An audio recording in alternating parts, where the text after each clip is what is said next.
So the most important thing is that these animals thrive every day.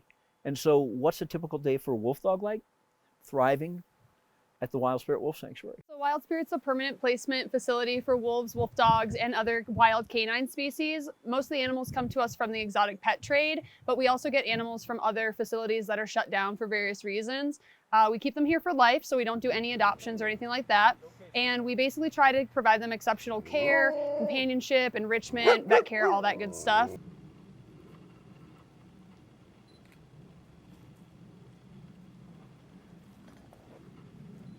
62 total canines. Most of those are wolf dogs, since that's what's most prevalent in the exotic pet trade.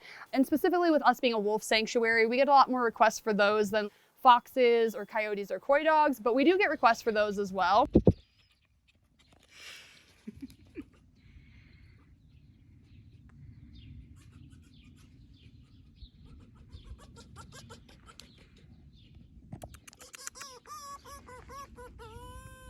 We also have a few non-North American native species like Australian dingoes and New Guinea singing dogs, which is pretty unique for us as a sanctuary.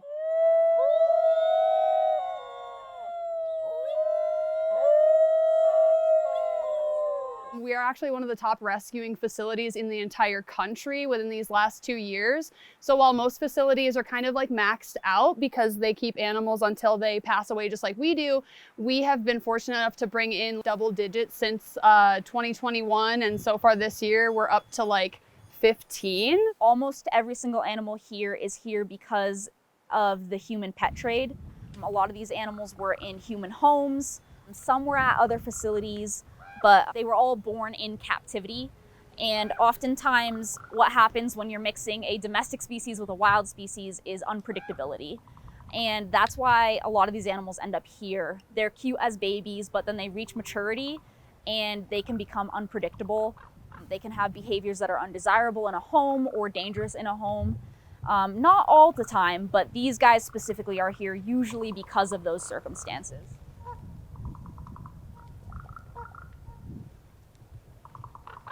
When we are building pairs here, because all of our animals live in like pairs of 2, we try to balance them out by having more of like a type A or confident, assertive personality type, and then a more like submissive, go with the flow, like I'm cool with being down here personality type.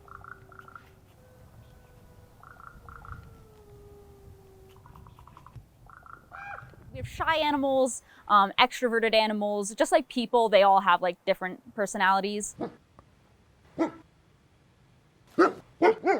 Some of our more noisy animals, the ones that like to bark and howl and like to run the fence lines with their companions, those ones usually steal the spotlight just because they got a lot to say, I guess. One of our animals that sort of like steal the hearts of people and has a big personality is Artemis. She's our youngest animal right now. We got her when she was about 4 or 5 weeks old. So we've had the pleasure of just watching her grow and develop her personality, which has been extremely fun. She's very silly, she's very submissive, she loves to play, and she loves to be a little bit of a troublemaker as well, which is really cute. She's got a pretty big personality, and she's only 6 months old now, so we're still watching her develop, which is really fun. So I've got a couple favorites. Irwin, he is a high content wolf dog. He was my first favorite. And I couldn't really tell you why. He was my first rescue since I got here. And when I went to get him and brought him home, I didn't really like feel any special connection. But the minute we brought him into his enclosure, I put him on a leash, walked him inside, and we were doing filming, and he let us come up right next to him to get footage of him enjoying this like high value meat-filled pumpkin. And there was a point when he just came over, and he's a really big boy. He's one of our biggest animals. And he came over and just nuzzled his face like into my arm as I was kneeling down, and he just said, "You're my person."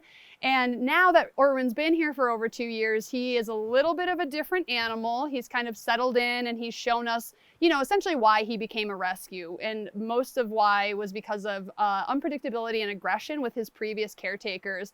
And so he has kind of shown a little bit more of an unpredictable and reactive side towards people. But towards me, I have always still been mom to him. And so he's very sweet to me. And I think that I just like appreciated that connection. And so he was an instant favorite. Irwin is definitely one of our naughty boys. I'm sure you've heard that name already. He is such a troublemaker. He loves running the fences with his neighbors. He likes to pick on his companion a little bit. They're always playing and roughhousing, scuffling. He also has this thing where if he sees a bunch of us walking around together, like a bunch of the staff or the interns, he does this really silly howl because he wants the attention that we're about to be giving to like another animal usually. He also is an animal that only our executive director can really go in with because he's very testy. He likes to push boundaries. He likes to be a little naughty, see what he can get away with. Irwin's okay, but I don't consider him nearly the most behaviorally challenged or dangerous animal here or difficult at all. I'm going to tell you, I'm going to stick with Antoine because we just don't know. So the most difficult ones typically are the ones that are not really high content, because high content wolf dogs act like wolves. You can study wolf behavior in ethology and be almost dead on. You start mixing in the dog part of behavior, you start doing that, and things are different. If you have a dog that's really aggressive with the behavior of a wolf that's really friendly to people, that's probably not a good idea, right? So he is what I call twitchy. He will come right up in you and you just feel like, ooh, I don't know if I should be doing this with him. That dog scares me. So what's his behavior? He's a goof, man. He just loves people. And there's some that are way more difficult. Believe me, I go show you what Mowgli will eat me if I go up there, but I know that he'll eat me, right? I don't know what Antoine will do. This is a wolf dog who has the biggest, boldest personality I've ever met. And you really want to see, we can go up there, I'll go in there and you can watch him come at me. And I mean, he will come at me hard. Easy, easy, calm.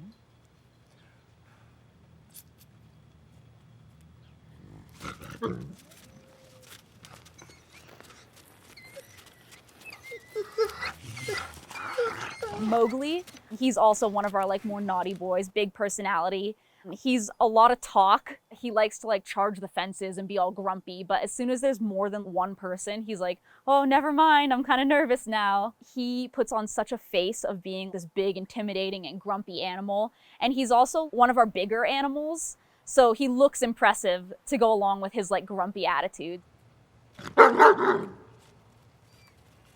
That's why we don't fuck with Mowgli. So we feed every other day because we're trying to emulate the feast-famine cycle that they would have in the wild.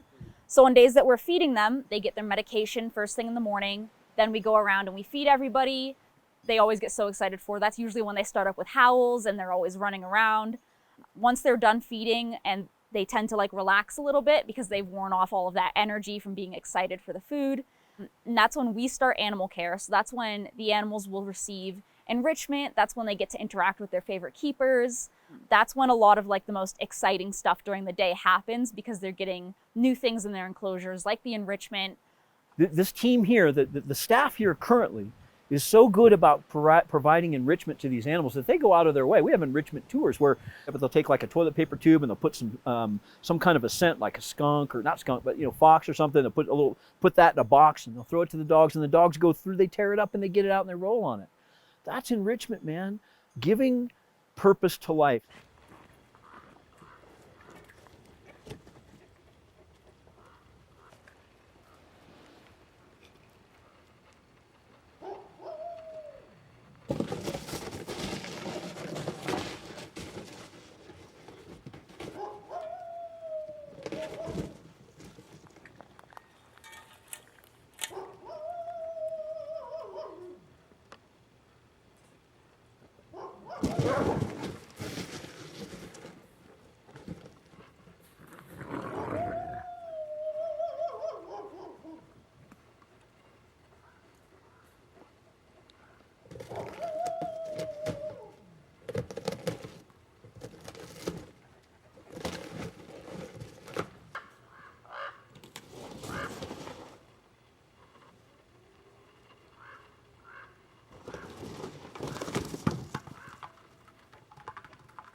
But a typical day for these wolf dogs is one of bliss. Some people will try to say, oh, it's a prison. I defy that. I've done time. This is not a prison. So any type of support is super appreciated here at Wild Spirit. Obviously, support of monetary donations make the most free impact because we can kind of decide where those are most needed and best utilized. However, even something as simple as following us on social media, sharing our content, visiting our website, those are all really great ways to help us expand our mission of education and just spread the word about our existence as an organization. And as I mentioned before, being in a really remote area, having more people know that they can come visit us or even support us from different states and countries is a huge help.